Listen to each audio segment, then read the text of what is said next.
Like I saw a lot of stuff over that 5 days. So their problem was, and McDonald's has the same issue, so God bless them. But they're literally right there behind that McDonald's, and that old BK was right across the street from the McDonald's. Behind that is a housing project.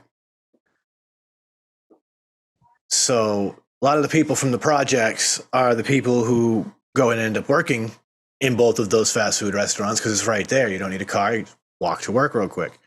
And unfortunately, that means that sometimes you end up hiring crackheads, like literal crackheads. Yeah, it's just the way that it works sometimes, I guess. And I'm going to guess that BK just had a habit of hiring more crackheads than Mickey D's. And that's why the BK's gone. And with that anecdote, y'all ready to kick into a Shedtime podcast? Yes. All right, because I think I'm ready to do this. Ladies and gentlemen, it's Shedtime Podcast. Let's go.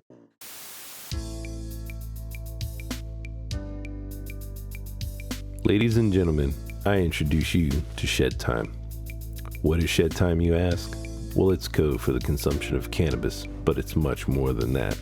Shedtime's a state of mind. It's art, it's music, it's cryptocurrency, technology, it's food, it's vaping. It can be whatever you want it to be, as long as you're not letting the bastards get you down, not being a dick, and making it fun. When you're in the shed, it's whatever your mind allows you to create. So now let's get to the Shedtime Podcast. Welcome back, ladies and gentlemen. This Shedtime session is about to engage, so kick back and enjoy the ride. And let's do this. Yeah, man. Yeah, let's do this before I zone out too far again, because I just zoned out hard right now. I have no idea what you guys were just talking about. Bro, I hadn't said anything, so it's just Sean. It's me screwing around. But yeah, I fell down the crazy rabbit hole recently. Through these holidays, I've had all this extra time off. So I've been watching that History Channel series, Hunting Hitler, which was all about the whole idea that Hitler actually didn't die in the bunker, that he lived and escaped to Argentina. And I'm going to tell you right now, after watching this series, I'm pretty fucking convinced that a whole lot of Nazis escaped to South America. Oh, no, definitely. Oh, yeah, I'm sure, dude. I'm sure lots of war criminals. Never wonder why criminals. there's such a large German population in Argentina. Well, part of that's because Germany actually had bases during World War II situated there, as well as Uruguay, just across a short span of water. And what's crazy is that in some of these countries, they actually have like prominent war criminals, like proof that they were there. Mm-hmm. That series was mind-boggling. I chewed through it, and the killer. This is the part that absolutely stabs me. For those who don't know, History Channel has a lot of their shows now just full episodes on YouTube. So like here I am, I'm watching this whole series. I'm going through episode by episode. I'm like, yeah, this is great. Get to the last season. They don't upload the last episode. What? That is the only episode missing from the whole series. It's the very last one from the last season. That's I actually feel crazy. so robbed. Oh my God. Hey Gina, you gotta fire the cameraman. Huh? Why? What did the cameraman do? The cameraman forgot to turn on the switching, and so she's gonna have to fire the cameraman today. Jeff's getting fired, bro. Yeah. Sorry, Jeff. Hey, dude, he's made this mistake too many times. Sorry, bro. That's what you get for fucking smoking all your stash before the fucking show, dude. I told you, diamonds after the show. Diamonds after the show. Dude, those diamonds were forever. So wouldn't that mean for always? I don't know, man. I did some diamonds that the homie gave me not too long ago, and I think I lost time for a couple different days from hitting those. Dude, I've been having a little bit too much fun with the volcano, dude. See, I can't even talk right. That's how you know I've been having too much fun. Because, dude, and the crazy thing is, I'm stoned because I keep saying, dude. I got that little dosing chamber, the reducer, and I've been having some fun experimenting with it because it's like just this little here. Let's see if it's cool enough for me to handle because I just got done partaking, but come on, come out. There you go. Just this little fucking capsule thing, right? And you just fill this up with your material, whatever materials you want to use. Of course, I put a little bit of some extra concentrate in here. What Sean saw beforehand, it was literally like a little pancake that covered the top layer of flour, or the bottom layer of flour I had in here, and I covered it up with flour. And dude, I got 2 thick, dense baggies out of that. Well, not baggies, the ultra bag, the double bagger. And dude, the first one was literally somebody caught a name for it. What'd they call it? Oh, a vacuum bag. The Hoover bag. Shout outs to Addy Tuning. But dude, the first one was literally like a dab in a bag, bro. It was gnarly. Yeah, I'd say it works. Pretty large bag. I'm gonna say makes sense. And honestly, I might even be able to get another bag out of that. But right now I'm chilling. So if anything, I might just try to hit another bag later. Because I've gotten into the habit of in between bowls taking it off. That way it doesn't like just cook the whole time. I'm like trying to take the bag down and I'm able to get more out of it that way. Yeah. That's a great point. I hadn't even considered about, when you use one of those, if you're not hitting it, it's just cooking against that heating element. And dude, and so like usually like for the first bag, it's not too bad because the first bag I'll take down pretty quick.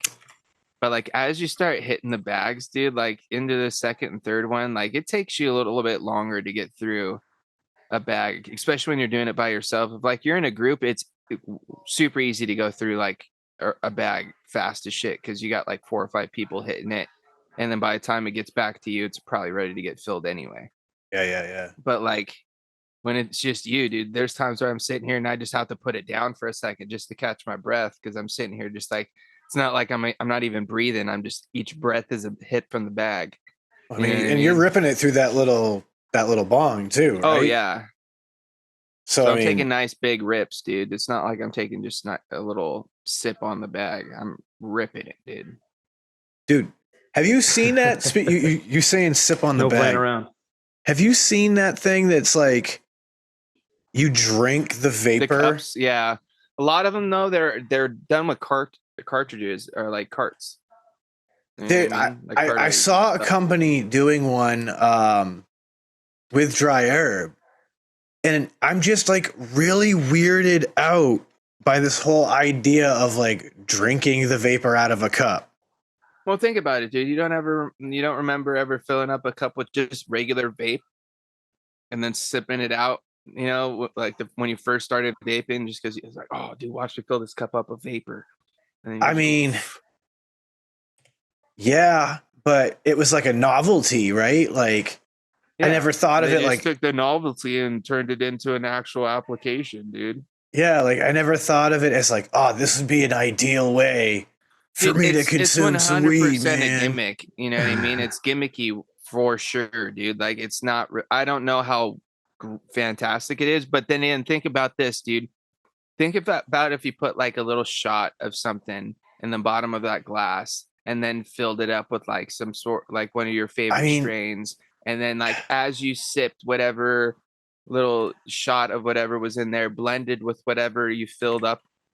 Because I've seen people do that. Like if you can safely do that, then that's kind of a cool idea. But like this is an example of one of them for people, who are watching at home and aren't familiar with what we're talking about. And the idea is that this thing is going to either fire a cartridge or in some cases dry herb, and it's going to fill this little cup area with vapor, and then you're literally going to drink drink the vapor, inhale the vapor, sort of, out of the cup. Yeah, you just feel going almost like you're taking like that long, slow. Yeah, I got you. I kind of like it from the concept of like these, where you get this little percolator. Then I just kind of feel like it's more like a bong hit, though. You know what I mean? Or like you got a carb on there too. Yeah, it's a big old carb. It's weird, man. It's weird. Like, it's cool that it's out there, and it excites me that people are excited by this stuff. Like, what else do we have for dry herb vapes that are on the market? It's not very cheap. I mean, there was one model for $150, and then it was $250 for the last one you're showing. So, I mean, there's some pretty cool stuff coming out in dry herb vape tech now that people are, getting hip to it. But at the end of the day, right? Like, I think we all agree that there's just certain names that just do it better. And I mean, Storz and Bickel is definitely, yeah. You got your Volcano, you got the Crafty and the Mighty now. I got to admit, though, I do kind of want one of these things. These, this is a dry herb vape. It's completely digital. And I've seen those, and I've seen the ones that you can actually just slip a cardo into, and it's just like you know what I mean?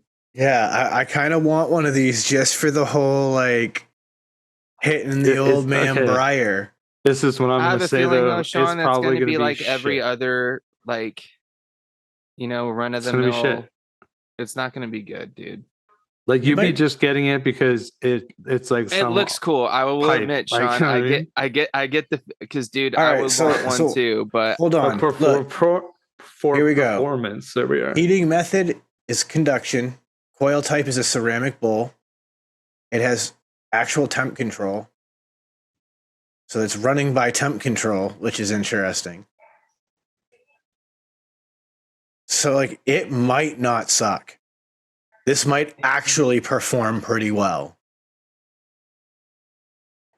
I mean, the thing that makes me think that it's gonna be iffy is that I'm looking at it, and this is clearly your airflow here on the side as well. And so that means that if I'm getting the right impression that airflow might be on both sides, that's a lot of air. Yeah, but I think that I don't know. It's not like it had like a really wide open. But here's the thing: from what it looks like, part. Maybe there's some sort of adjustment. Like, look at all that diffusion on the drip tip. It's like that whole disc. It intrigues me. It would be like crazy air. I know this for $80 for the novelty of it. That's a bit more for me. I might be willing to give it a go because all right. Here you go. $80. This guy right here. I own 2 of these. And they do perform. They get the job done. My principal complaint is the airflow. I would like it to be a little bit more restrictive so it was a slightly warmer vape. But it's a very cool yet effective vape, even at its highest temperature settings. Can you just like put your finger over it? You can, but this is on both sides, front and back. So like, yeah, just as like much as like that. As much as you're trying to cover like that, you're drawing air through this. You're drawing air through the USB port. But it is a nice device. It works really well. This is the one that this guy that I've got that happened to be branded for my friends at Hue. Yeah, not a bad device. So, I mean, I believe that might be solid. I hear a lot of great things about the Firefly. I know Da Vinci's are also a huge favorite for dry herb portable devices. There we go. Look at this Dynavap kit. We got a whole Omni starter pack. Shout out to these guys for having quite the Dynavap selection. For real, damn. Yeah. Wow, even more. Look at, is it me or is this hippie pipe just a knockoff Dynavap? I don't know. Let's look more into it. It does look other like it. pictures? Because there's one on the right too, the hippie Pipe X. It looks like somebody made their own version of a Dynavap. They don't give us more pictures to like see more about it, at least not in this one. Let's see about this guy, because that was the bundle. It looks very Dynavap-like. I'm intrigued. There's airflow on the top of the cap.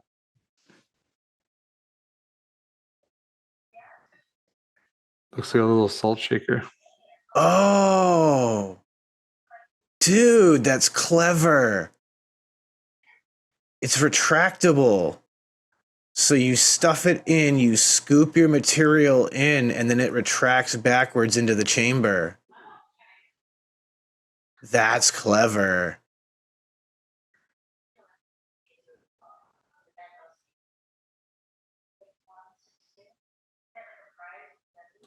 Interesting. Identify the X-shaped heating slot, which is on the opposite side of the black X marking. Direct the lighter's flame at the heating slot. As you heat, take a breath in to initiate convection. So this one you're hitting as though you're lighting a joint. Yeah, I don't know if I'd like that.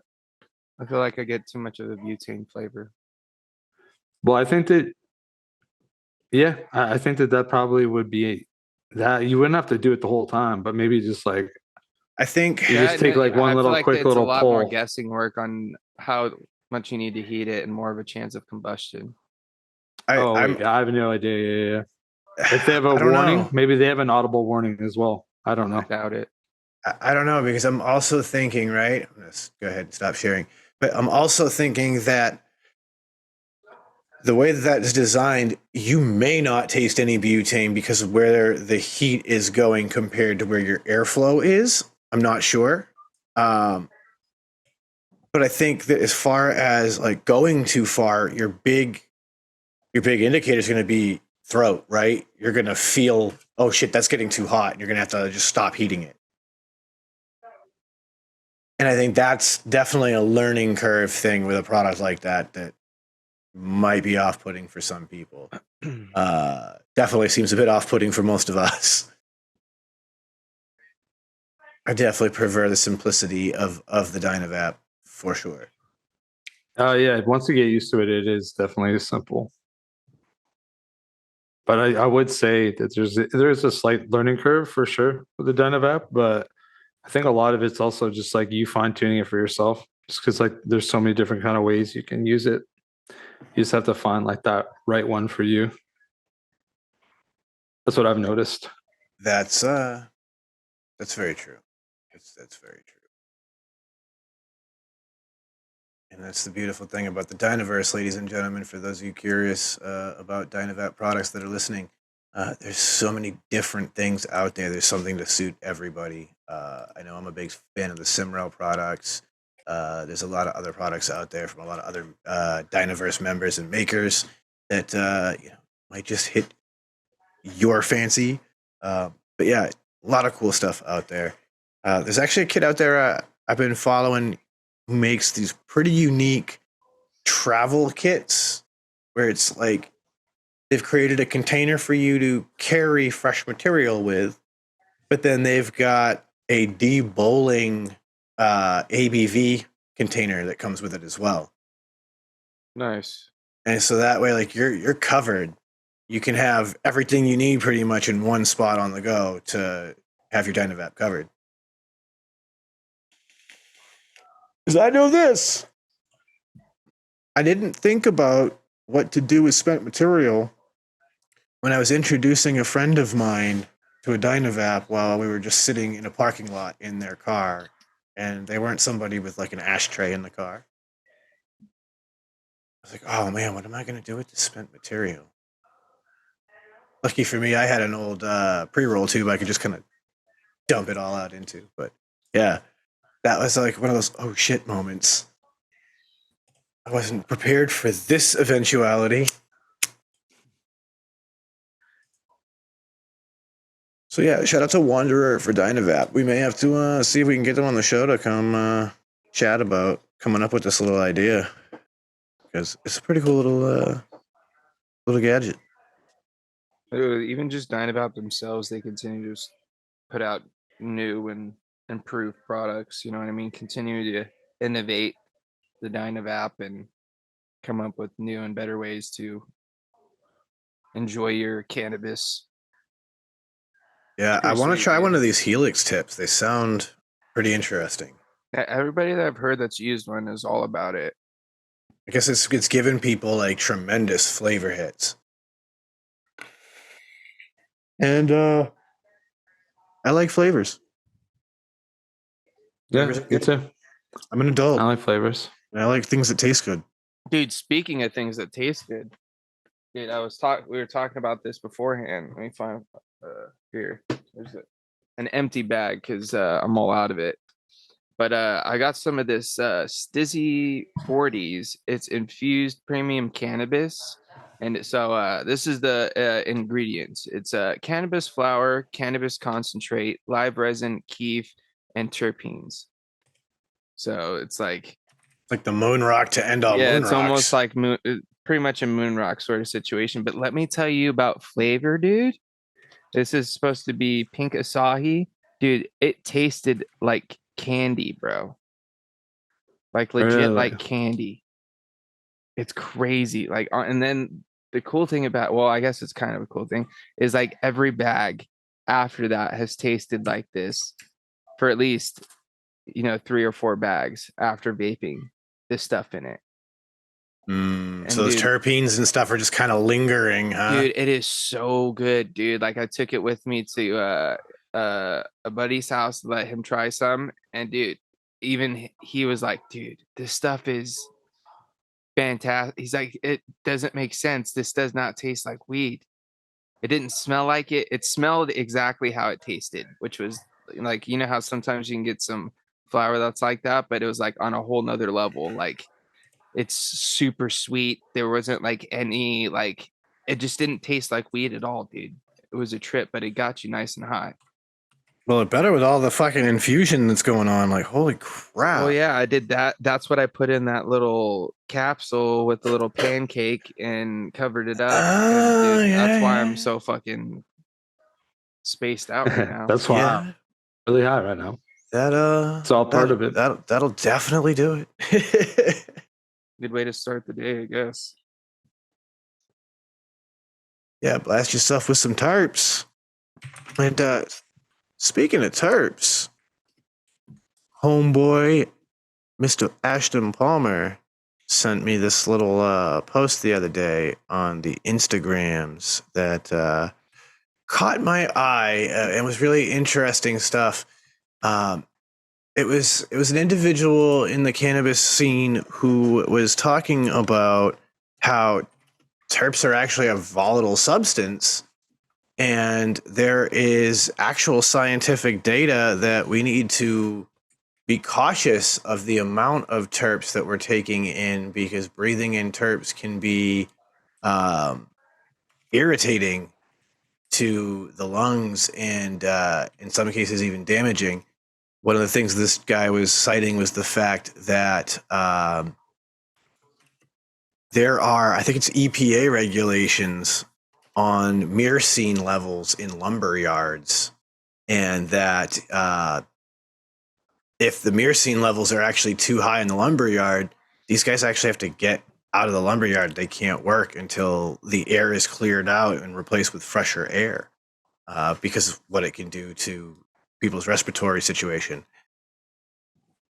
And so I thought it was really interesting, because this guy's talking about how, like, there's a lot of people out there who they're making concentrates or they're doing infused flower and stuff like that, and they're just adding these extra terpenes, and it can actually be negatively impacting our breathing health. That can make sense, dude, because have you ever heard people that, when they use certain cardos and stuff like that are like, super packed full like terpenes and stuff, they're like, man, it's like makes my fucking chest like heavy after using them. And like I guess that would probably explain it. That's why I usually don't really use carts that often, and when I do, I just do like a live resin, so it's just whatever is in the flower. You know what I mean? It's nothing extra added. Yeah, it was really interesting. It was actually a talk with Solventless Mind. And yeah, I've pulled up the Instagram post so I can play it. Let's see. Just gonna do this and share with sound. That way, everybody can hear this audio, because it's a bunch of audio clips that were sent in like a text thread or what have you. So let's see. Here we go. There's the audio. Here's a theory that I've come up with all the research I've done. Inhaling like large volumes of terpenes are terrible for us. They're volatile solvents. They can eat through plastic. There's just so many things that terpenes can do, right? And inhaling them too frequently in high volume can literally start to create like wheezy, tightness in your chest, tightness in your back, fucking asthma. So many things can start to happen just from over inhaling the terps. And I know people don't want to believe that because they don't think that anything can be harmful from this plant, but the reality is the reality. If you do any type of research, I mean, you can simply just Google, like, is inhaling terpenes bad? You know what I'm saying? Like, you can literally just type some Google Gaga shit in and go down a rabbit hole like I did, and you'll find out real quick that a lot of these terps aren't something we should be taking like hot dabs or warm dabs off of quartz or anything. So, I mean, All right, so right there, he's kicking it in. This should be part 2. And I'm not saying this because, like, I'm trying to stop people from fucking with terps. I'm saying this because it's actually real life. There's been so much research done, not even just cannabis, just terpenes alone. For instance, in a lumber yard, right, at the mill in the lumber yard, if the myrcene levels are too high, nobody's allowed in the lumber yard because they'll just fall to the ground and flop like a fucking fish. So they wait for all the off gas in the lumber to happen before they even allow people into the lumber yard. So that should speak volumes on how even myrcene, which is found in cannabis, can be very, very harmful. I mean, some of these terpenes convert into other things when they're heated, even like benzenes and stuff like that. So it's just one of them things where there's a fine line on what is too much. And I think anything over 4% is just creeping up that fucking too much tree, you know?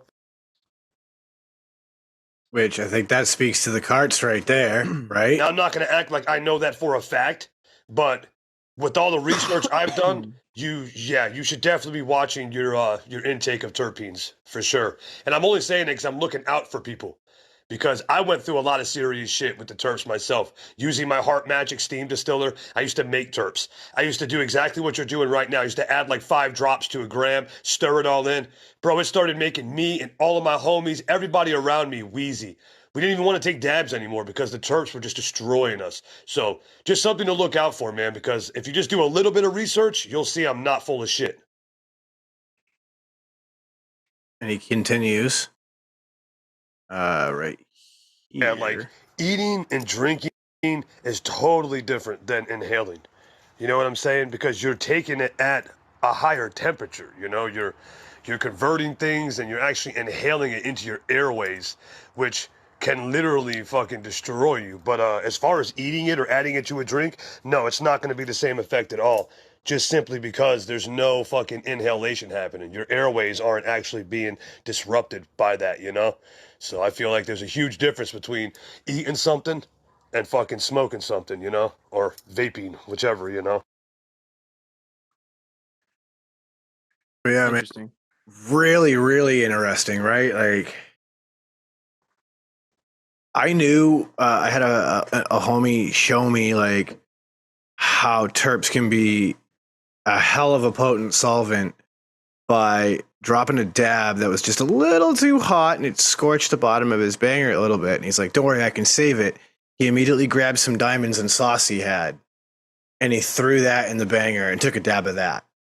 And the terp sauce dissolved the carbon scorch mark from the too hot dab.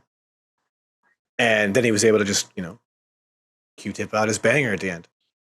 Crazy. So, dude, that is crazy.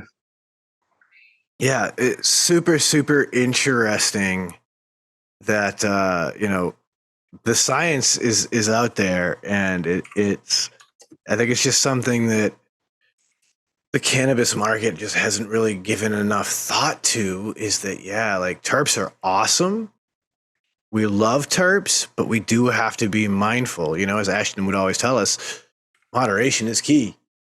And it sounds like the science is pretty clear that you should be definitely moderating your intake on your terps, because your terps could definitely be fucking you up. So yeah, some really interesting Moderation terp is key. science. Moderation is key once again, right? A little too much of a good thing is no longer a good thing. Yeah, wild. But I mean, it does make sense, right? Like, we heat these terpenes in some cases 600-700 degrees, depending on how people are, how hot people are taking dabs. And yeah, that is causing some interesting chemical reactions to happen when you oxidize these products. And yeah, that may not be safe to be inhaling. So interesting stuff, man.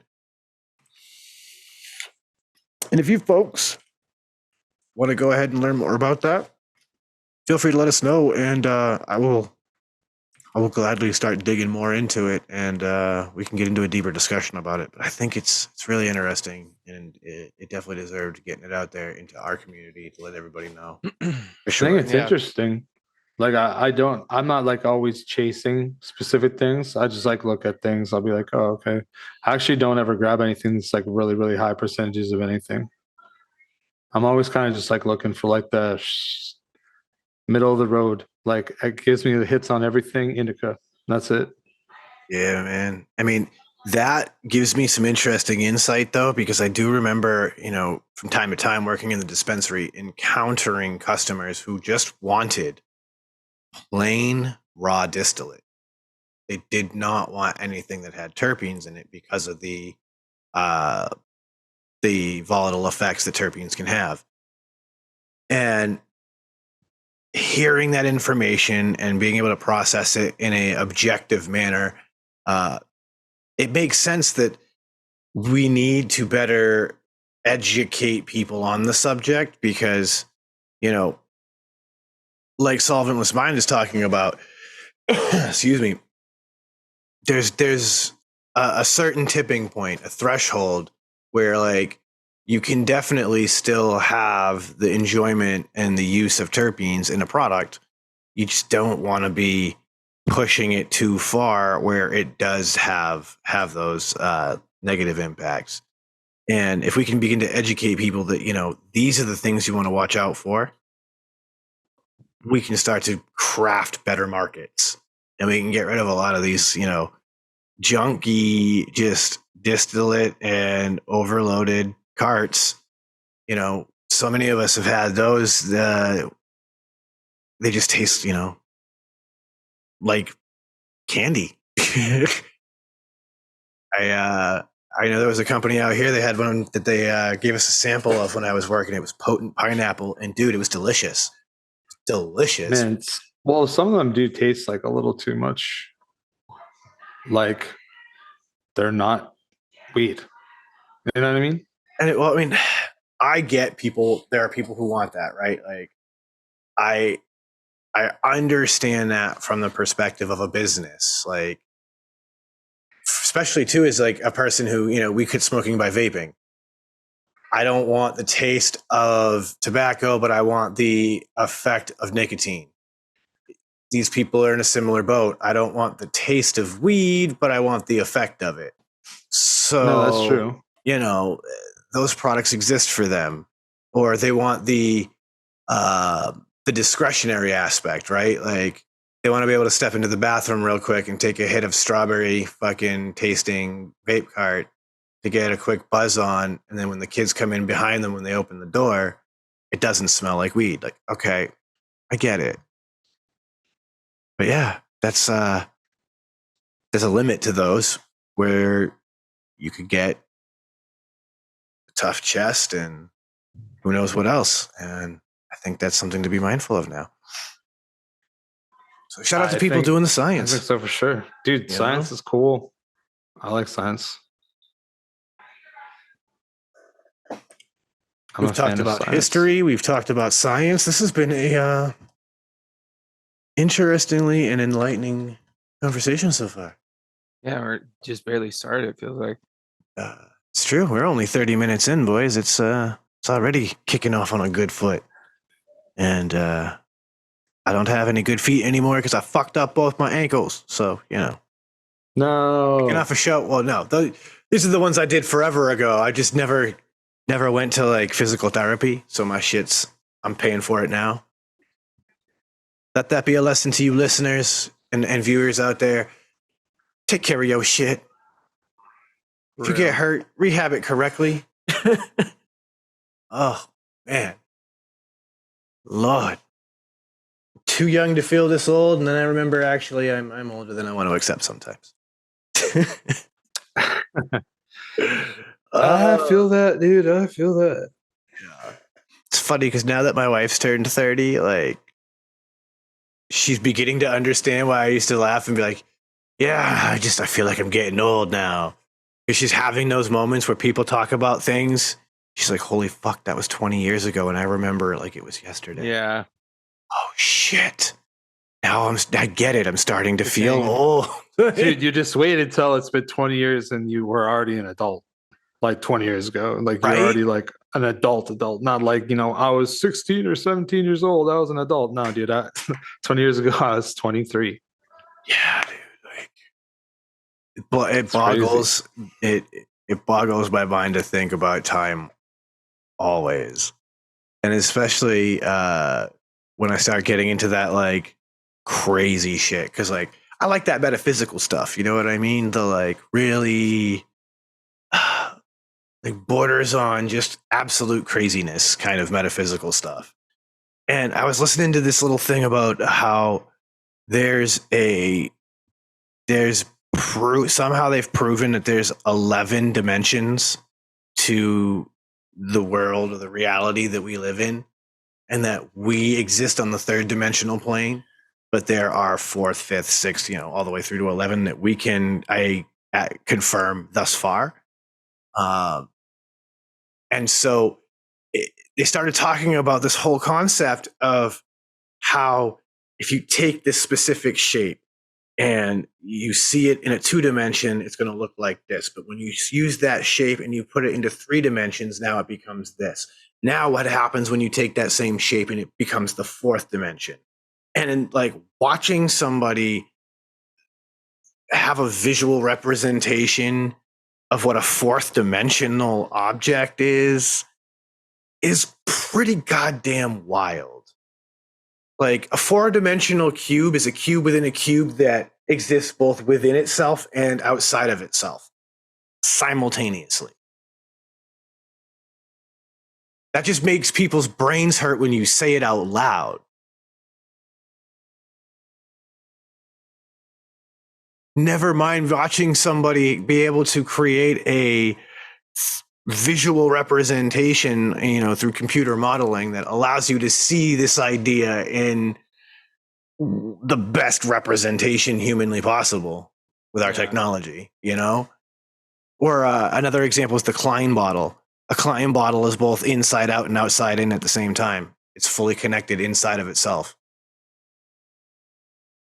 And people have made real life Klein bottles. It is not a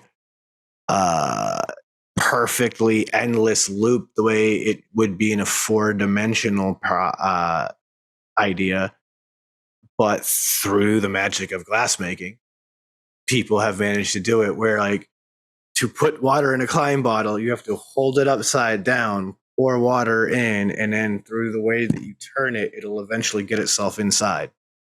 And then if you keep turning it, it'll pour itself right back out. Yeah, they're a trip, dude. Or the Mobius strip, which, if I'm not mistaken, is kind of how the Meta logo is made. And it's just like an endless loop. It's both frontwards and backwards at the same time. But yeah, Mobius strips and 4-dimensional objects are freaking weird. And I've like really intrigued by this idea. If we're living in a multidimensional universe, in a multidimensional reality, and we're only existing in the third dimensional plane of it, then what does that even mean for the crazy things, right? Like, are ghosts real? Are ghosts just a fourth or fifth dimensional being that somehow suddenly accidentally manifests itself in our reality for a moment, and we're like, oh, it's a ghost? No, it's not. It's just like some fifth dimensional thing. Is that what aliens are? Are aliens just creatures from other dimensions that have the ability to manifest within our dimension? Who fucking knows, dude? This is the shit that keeps me up at night. I can honestly say that I never think about those things. Like ever. Like on my own. I have thought about things like that, but like on my own, I don't really think about those. Yeah, these are like my deep shower thoughts. These are like my, like, when you go to bed and everything's quiet, like, these are the thoughts that run through my brain. The duck quacks in the fourth dimension. Will we hear it here? I mean, ducks whistle when they fly. Bet you didn't know that shit. I have no idea. I know that. No, I don't know if I knew that, but like I know that there's like a few birds that fly, like geese and ducks, maybe even when they fly, it sounds like weird. There's like weird, like almost sounds like it's like wrenching, like all right, all right, all right, all right. You know Well, what I mean? Like it's like they need to lube that shit up. That's just them honking. No. Sorry, my sound effects were not. It was more like a creak, like a creak, like a. I can't do a creak apparently because you just thought I was making the sound of a fucking Canada goose. So Oh my god, that was good. it's basically like a hinge. You know, like when you hear a hinge and like you open it and might make that sound, like a creaky sound. Creaking hinge. Oh, that sound. You sound like a dog. Yeah, it's like a creak though, like that same kind of thing when they flap their wings. You can hear it even when they fly by, and dude, they could be, I don't know, like 100 meters in the sky, and you'll still hear that shit. Something like that. Couldn't hear it. Oh, I can't hear anything. Oh, nothing worked on that one. It's too quiet, huh? Yeah, nothing for me. Too quiet of a That's sound tripping. effect. That's a shame. It's all right. I don't think that was the right creak anyway. Wonder if this creak is the creak that we really need. Well, where'd it go? Oh my god, no. Sorry, folks. Technical difficulties. Trying to bring the humor in my system just was like, nah, we're gonna move away. So much for questioning the creek, because finding the creek noise was like, no, we quit. We're done here. You don't get creek sounds. It's a shame. It's a damn shame. No creek for you. I don't even know if any of my soundboard effects are working right now. I think they're all broken. That one worked. Yeah, I heard that. Well, that's good. That's good. So there you go. It works. Just not that other button. Well, shit. All right. That means we got to at least get the air horn. And with the air horn, I guess that also means... You want to get high? Yeah, I do. I'm going to go ahead and get into this here Dabaroony, because I went over to the dispensary today before the show and saw my homies. And I will say this, though. Full disclosure, I got a fucking horrible toothache right now. And it's fucking killing me, dude. It just fucking kicked back in because I've been using Oragel and shit just to help me get through the day. Because, holidays, dentists aren't open. Oh, it's brutal, boys. Dude, tooth pain is no joke. I don't wish tooth pain on my worst enemies.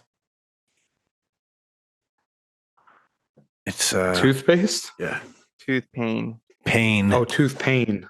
It's like, yo, not to be confused with T-pain. Not brush your teeth. Yeah, no, dude, tooth pain's it's awful. It's because it just like wrecks your whole head. Exactly. Like that's why, like, if I have a finger, like sometimes my finger and it's like infected or something, it's like my whole hand is a bit warm, but like the rest of my body feels fine. Well, the worst part about it is I can't sleep, dude. Yeah, that's when it gets to the point that it's affecting your sleep, then it's awful. Then it's real awful. I've had a few parts of the day where I can forget about it for a little bit, but then there's times where it just like fucking ramps up for a second or two. And that's what's going on right now.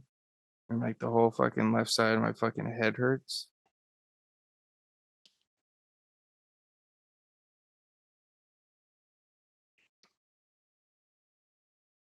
I'm not a fan, bro.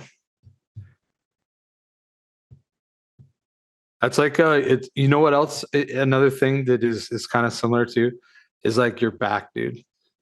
If you like hurt your back, everything else sucks. Like everything else hurts. That's my other thing that I suffer from pretty often is back pain.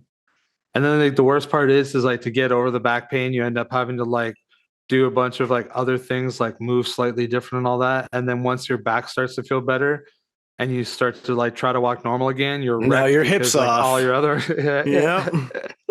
Story of my life. Maybe that's like also just an age thing. I don't know, but I feel like when you were a kid, you could sleep curled up in like the trunk of a car, get up and like have a full day, go to the fucking amusement park like nothing ever happened. Yeah, I could sleep anywhere as a child, dude, and wake up and be good to go. Now I can fall asleep, just lying flat on my back and wake up the next morning and something's fucked up.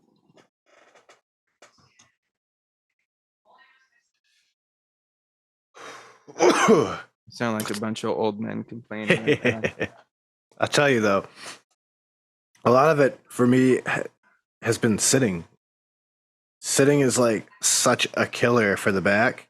Oh, for sure. Like I've often wished that I had the money to invest in a standing desk, because that shit would be wonderful to just drop it when I need it and then stand when I don't, and be able to have that ability. But them shits is expensive, so it's kind of not an investment I'm gonna be making anytime in the future for sure. Yeah. Although I will say, for people who are into that idea, there are a slightly more affordable option, which is like a desk top thing that elevates, so like you can put like your keyboard and monitor on it, and then that will elevate for you. No, it's not like a standing desk. It's like made by the same people, but you just put it on a stationary desk, and it's just like a platform that will raise only those two things for you off of the stationary desk.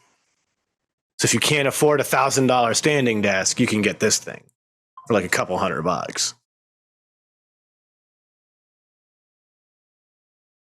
Okay. I think they called it like a riser, I think is the technical term for it.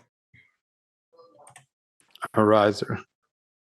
Which that is something I might be able to do, because I have this big ass heavy wood desk and I'm not moving it.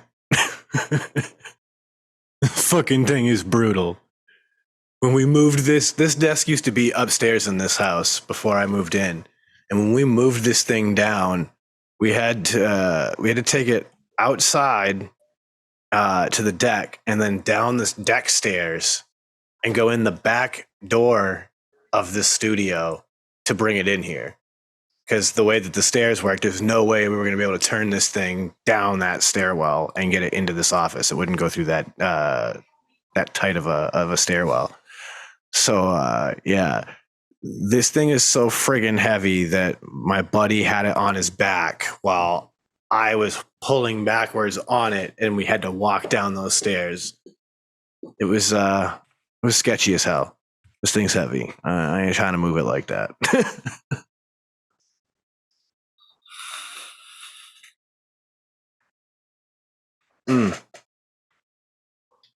I will say though, back when I used to get like tons of tooth pain and I didn't have things like Oragel, the thing that tripped me up and I had just blew my mind, it worked so well, was clove oil.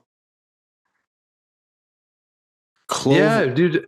Well, you know that like clove oil, that's like people will use that to like kill insects and shit, like humanely. Yeah, it's They'll also just like put clove oil.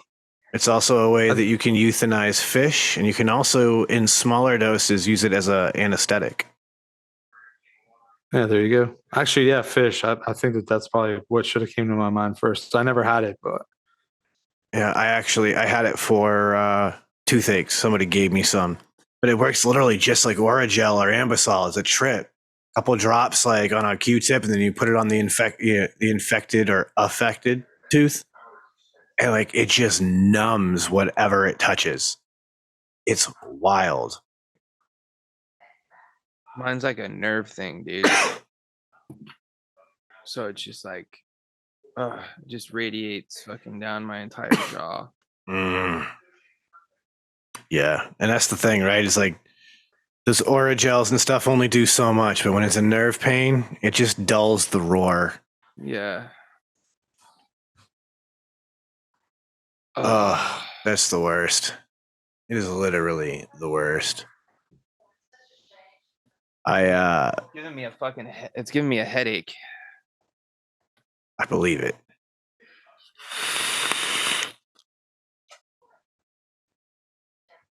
There's an old CIA technique to deal with pain that a friend taught me, where you're supposed to close your eyes and visualize the spot that's in pain, and you're supposed to recite in your head 55515 over and over again. I swear to God, I have had times where I've needed to use this technique, and it is strange that it works. But I will say that it's pretty strange. Hey, if the CIA is teaching their spies to use this as a way to, deal with pain to avoid torture and giving up the information, I figure like it's worth a shot, right? And it works. I'm convinced it's because you're forcing. I don't know how. I just did this shit right now, bro. I don't know what happened, but it's like, it's not gone, but it's mellowed out big time all of a sudden. You just hacked the fucking Matrix right there. I don't know if this is just because we're talking. This isn't like, I'm not acting right now either. This is like legit. Like you guys can obviously see my face has even changed. Yeah, you no longer look as miserable as you just did a minute ago. Dude. Yeah, I've been miserable for about like the past like 10 to 15 minutes, bro. Like there's a point where I was going to say like, dudes, I might have to bounce, but I'm just, anytime it starts kicking in, I'm just going to shut my eyes, bro. And just, what was it? 55515? Yeah, you got it. I'm going to keep that in mind, dude. Because there's been multiple times throughout like the past couple of days where it's just been, where I've been like on the verge of tears, bro. And that's the thing. In my experience, like yours, it doesn't make it go away. It's not like it stops the pain, but it makes it. It's just like it's just like a hum now. Yeah, like it shuts your brain off from focusing on it or something. Yeah, like, it's like what Chris was saying earlier. It's like if you like got like a hurt finger or something. Like when you're thinking about it, it fucking hurts. But then like you set your mind, you start doing something else, and then all of a sudden it doesn't hurt anymore. until you think about it again. Like I'm even thinking about the tooth and it doesn't hurt right now. Yeah. Okay, now it's starting to. It's a trip. Just because I started focusing on it.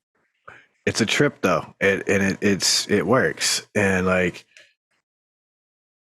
I can't fully explain it. Like I said, I think it's because it forces your brain to suddenly focus on something that's like in the same part of maybe your frontal lobe or your cortex, or I'm no brain professional here, so I'm not going to act like I know what part of your brain, but I wonder if that's part of what it is. It's like this is going to interfere with where those pain signals go, and so you think about that, and all of a sudden it's like, oh hey, cool, that kind of works. All right, I can get back to what I'm doing.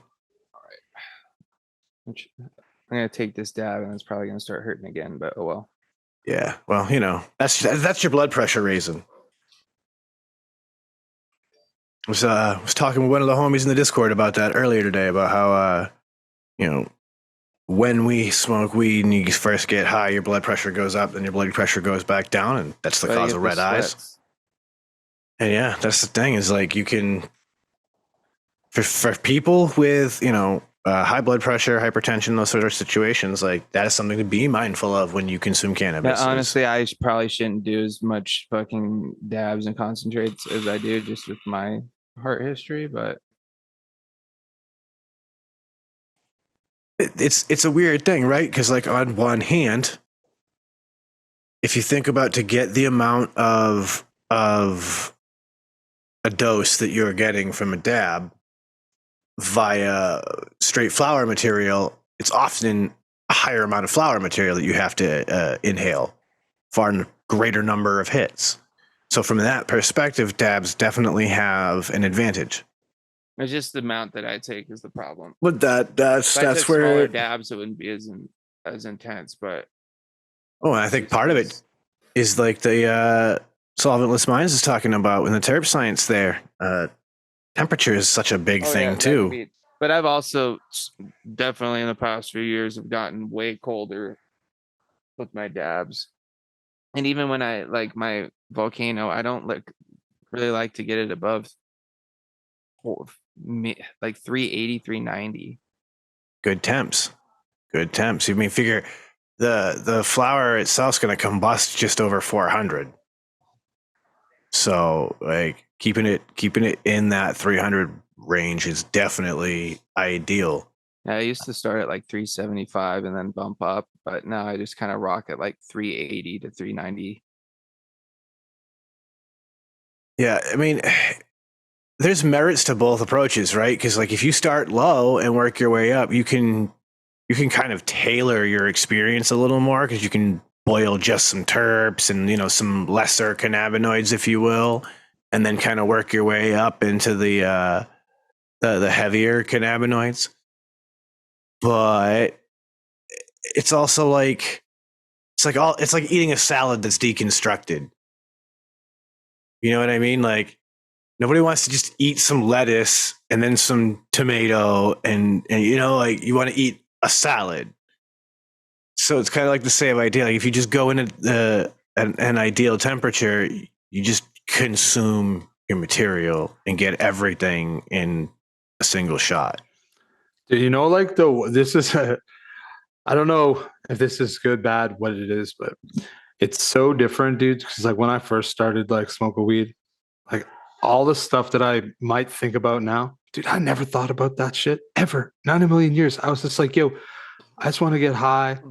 Where's like weed? Do I have a lighter? Like, how am I going to smoke this? Like that's like all it is. And now there's just like a million different things that you can do. It's really cool, but it's also probably intimidating. Like, imagine you're somebody who maybe was like living the life of everyday cannabis use 20 years ago, and they're coming back now. Oh, I know. Dude, their mind would melt. They'd probably be like, I don't even know what to do. Yep. They probably wouldn't even know what papers to get if they're just like, I just want to smoke a joint. You know what I mean? No, there's so many right. different things. It's crazy. You're absolutely right. I used to experience it regularly in the dispensary as a bud tender, where like there were exactly what you described. You know, it's been maybe 20 years, and now that it's legal, it's like, cool, I'm in the clear. I can smoke weed again. So now they want to fuck around and find out, and they're finding out that a lot has changed. And honestly, that is something I think is tough when it comes to the dispensary market, right? Like, you need to cater to your customer. And when the vast majority of your customers are looking for these stronger upper 20s and, you know, and 30s kind of strains, then you end up alienating those customers, the people who want to get back into it, but they can't find some just regular ass weed. You know, just some 12, 14%, it'll get me high. It's nothing crazy weed. And like, that is unfortunate for those people that are looking for that access to that weed is harder to find. It's not that it doesn't exist. It's just that a lot of different dispensaries won't carry much of it because it's going to sit. And that's when we find out too that some of those strains are packing, you know, high potency, you know, THCVs and all that shit, and you're getting roasted from those strains. It's fun toot science when it comes to all of that, you know. Boiling points of cannabinoids, boiling points of terpenes, being able to you know, really dial in a vape experience by temperature and find just exactly the experience that you personally are seeking.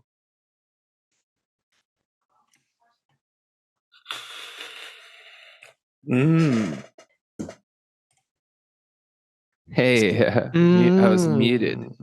But yeah, dude, there's just so many different products for so many different styles, and it's crazy now. The world has definitely expanded as far as, you know, the consumption methods for cannabis and just eat anything, you know.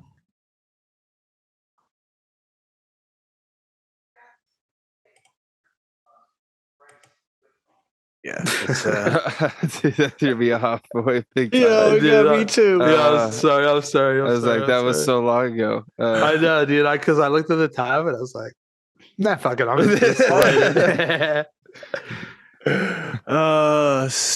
little behind the scenes stuff going on there, guys. We got a little chat that we studio audience gets it. Yeah. Wow. Yeah. I'll tell you what, though, dude. I don't know if it was the dab or the CIA method, but I'm chilling right now. It's like it's gone. Turning the beat around. Turn the beat around. That's right. Oh, I know people are gonna hear this like after the fact, but New Year's Eve, are you guys doing anything to ring in 2024? No. This is it. Not Sick. a thing. No. Sick. My wife actually has to work early in the morning. She's starting a new position. So shout outs to her for her promotion. Yeah, that's the word I'm looking for. Promotion.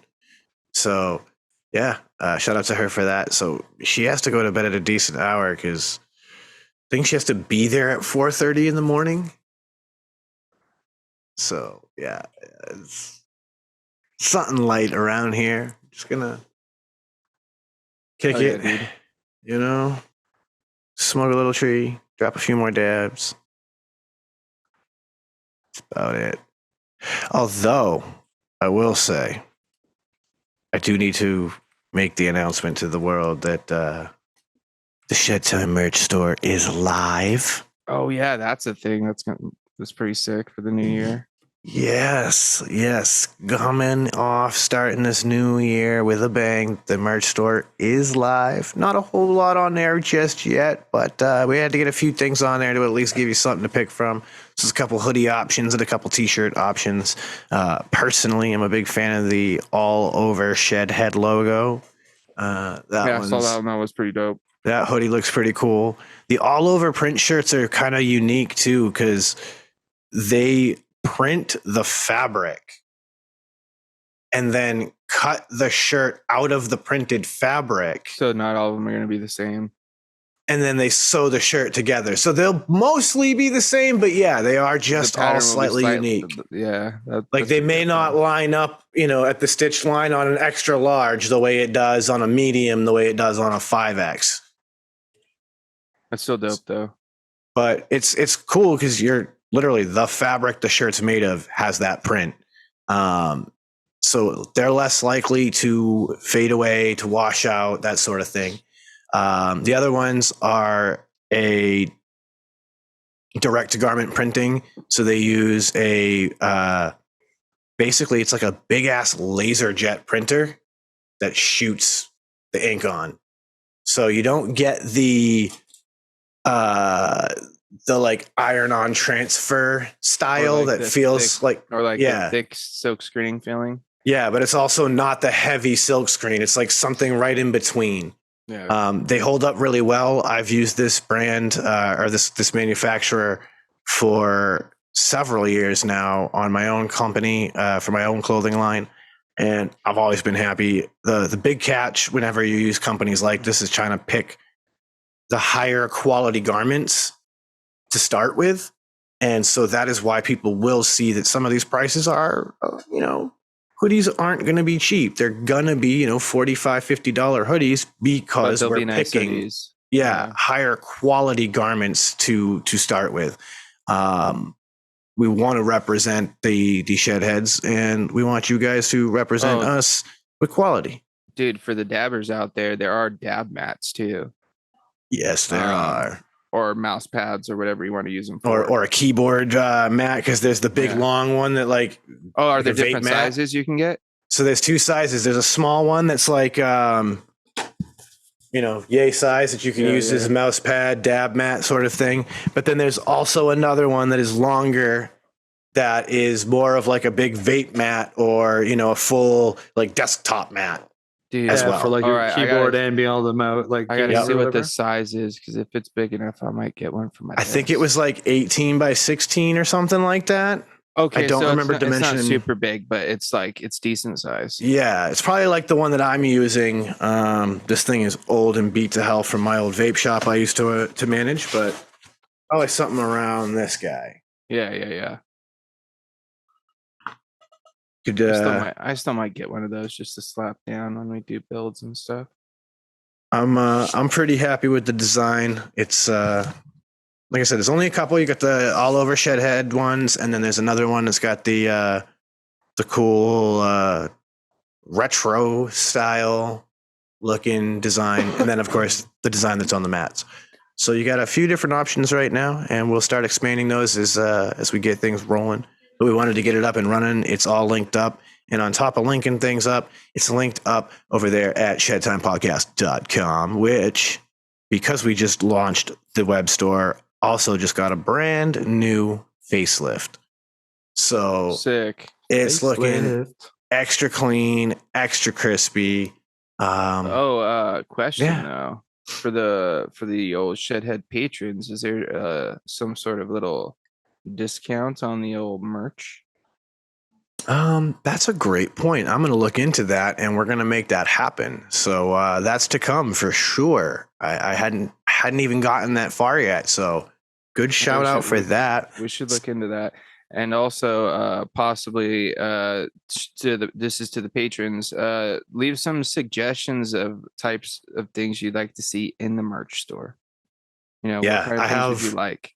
I have lots of things that we can do for products. From you guys want a Shedtime fanny pack or something? Yeah, we could do that. We can do hats. They also offer embroidery. So dude, if we can get some pretty fresh Shedtime embroidered hats, bro, I would I need to cop one just for myself. And I'm sure there's a few people that would get down on some embroidered hats. So there's a lot of things that we can look into. Pillows, we can even do posters and stuff. One with this Shedtime logo, the green, and this one. This is my stream deck, by the way. But this logo, the old hat, bro. Just that, yeah. That's gonna be tough to embroider, though. That's the thing. No, you could get rid of the background on it, but just have that font. Well, no, I have that obviously, but it's just there's like a lot of layers to that to embroider. It'd still be sick, dude. But that's the thing. It'd be a lot of work. Honestly, all they would really have to do is just do the green. If they do it on a black hat, just do the green. Yeah. Then the black hat would act as the black.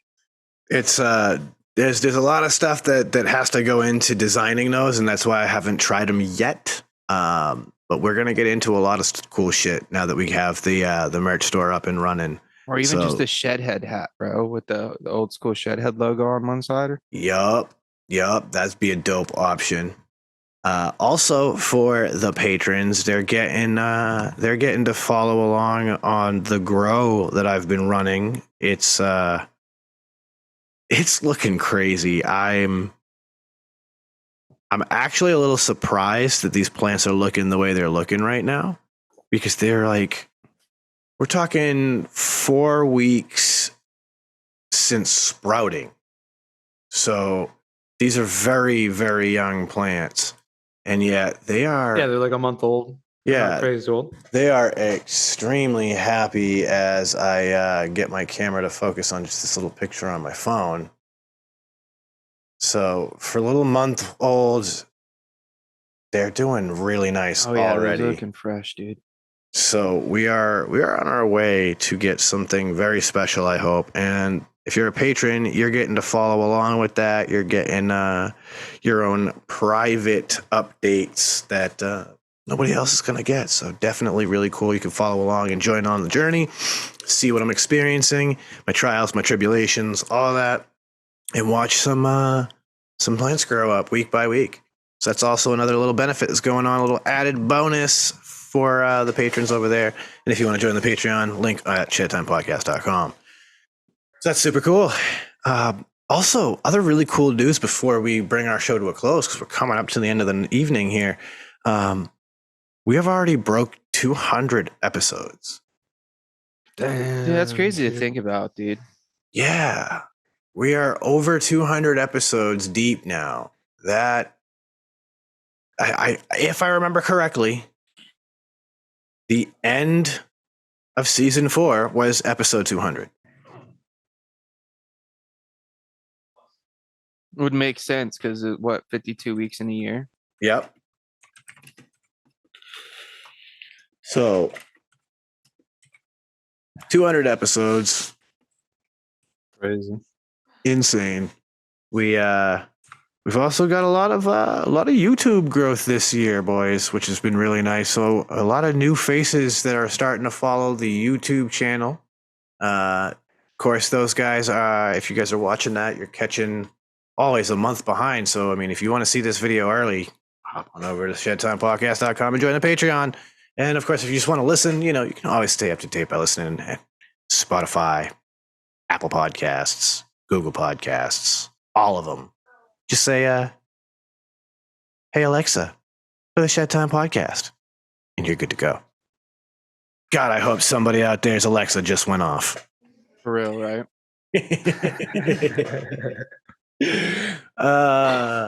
Love it. It's awesome. So big shout out to all you guys out there listening to us. It's been a huge pleasure. We're very excited to keep this thing rolling and get some more cool things out to you guys. Also hoping that we can bring some really cool guests on here in the not so distant future. I've been talking to a few friends and homies, so see if we can't line up some cool people to come and chat and hang out and get Liddy Titty here with us in the shed. So I think it's about time we bring it to a close, and we'll go ahead and turn it over to Uncle Chris to start signing out. Well, thank you, everybody. Appreciate it. As always, it's always just good to chill, good to relax. just let the conversation flow. So hopefully you guys enjoyed it. Of course, go to shedtimepodcast.com. You can find all the links, including the new web store, which is going to be there, I'm sure. So go check all that stuff out. And honestly, I think that's really it. Everybody, hopefully you had a great New Year's and you're on the grind for 2024. And yeah, everybody be safe, have a good week, and live your best life. Frames, go ahead. As always, shout outs to all the Shedheads for all you guys' continuous support. Really, really appreciate you guys sticking with us for the past 4 years, getting into season 5 here, which is crazy to think about. But if you guys have enjoyed what you're been hearing here, make sure you guys leave those 5-star reviews on all those podcasting platforms. Go check out the YouTube channel as well and catch up on the past videos if you guys missed out on those. Of course, check out the Patreon if you want to get, a little bit of early access to both the video and audio aspect of the podcast, as well as some, discounts and cool stuff that goes on over there, like a special Discord server for the Shedheads to kind of keep in touch with us and the whatnots. Of course, you can check us out on Friday over on my YouTube channel if you want to get a little double dose, a little bit more vape-oriented content. But sometimes we kind of do like a little podcast sort of scenario where we just kind of free ball it and just chat it with the chat and just kind of just have a good time to spread some positive vibes and get the weekend started. So with that, I'm gonna end it like I do over there, sending out all those positive vibes and crisp high fives. Don't forget to tell someone you love them, and a little bag or dab will do you, Sean. That's right, ladies and gentlemen. One last time, go ahead and check out that website and peep the merch. See if there's something you want. Go peep it. Give it a shot. You won't go wrong. You'll be happy. Big shout out to all you out there. And with that, you know what I'm going to tell you.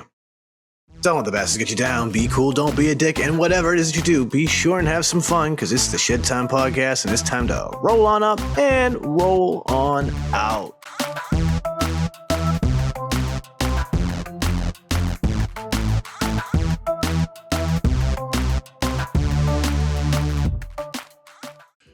Dynavap, Dynavap, Dynavap. Looking to cut the cord on your dry herb vape? Dynavap. Trying to get the best taste from your herb? Dynavap. Ready to take your sesh to the next level? Then meet Dynavap, the best way to vape your flower or concentrate.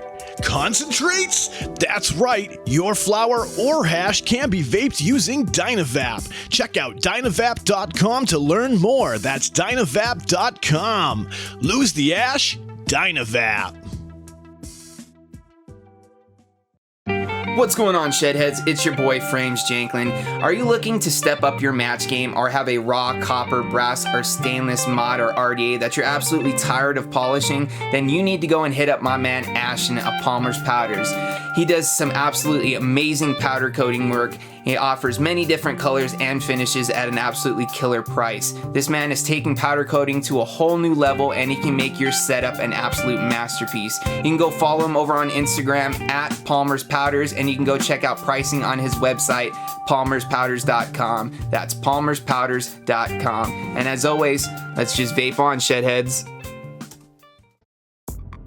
I want you to think of your favorite rebuildable right now. Yeah, okay, so you have a layer cake in your hand, and now you're about... Oh, sorry, yeah, that's not everyone's favorite. That's just mine. So think of your favorite rebuildable atomizer. Think about how good of a vape it produces for you. Now, take that and amplify it. And the way that you amplify that is you put in some Breezestone coils. Breezestone coils are handcrafted in Adelaide, Australia. They're made from some of the finest quality wire that you can get. I believe it's Wire Buddha. You take those coils, you take them out of that phenomenal packaging that clearly shows how much care that Adam puts on the quality of his coils and the insurance that you get them in good shape. You put them in that favorite RDA, and guess what? You have coils that now sing better than Celine Dion. Go check out Breezestone coils. You can find them on localvape.com and also steelvalleyvapors.com. Solid.